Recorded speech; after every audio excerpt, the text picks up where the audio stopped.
രമേശ് ചെന്നിത്തലയ്ക്ക് പിന്നാലെ എത്തിയ VM സുധീരൻ എല്ലാ ഗ്രൂപ്പുകളുടെയും എതിർപ്പേറ്റുവാങ്ങി. ഒടുവിൽ ഗത്യന്തരമില്ലാതെ രാജിവെക്കുമ്പോൾ പകരം വന്നതാണ് MM ഹസൻ. ഹസൻ നയിച്ച യാത്ര വടക്ക് നിന്ന് തിരുവനന്തപുരത്തെത്തും മുൻപ് മുല്ലപ്പള്ളി രാമചന്ദ്രനെ പുതിയ അധ്യക്ഷനാക്കി പ്രഖ്യാപനവും വന്നു.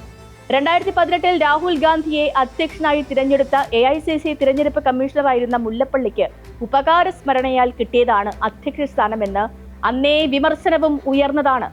തിരഞ്ഞെടുപ്പ് കഴിഞ്ഞതോടെ പ്രതിപക്ഷ നേതാവായിരുന്ന രമേശ് ചെന്നിത്തലയ്ക്കും മുല്ലപ്പള്ളിക്കും സ്ഥാനം നഷ്ടമായി.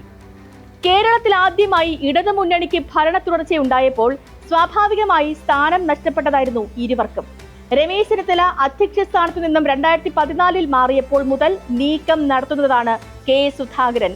ഓരോ തവണ KPCC അധ്യക്ഷൻ മാറുമെന്ന ശ്രുതി വരുമ്പോഴും KS നയിക്കട്ടെ എന്ന ബോർഡുകൾ തിരുവനന്തപുരത്തുയരുന്നതും പതിവ് കാഴ്ചയായിരുന്നു.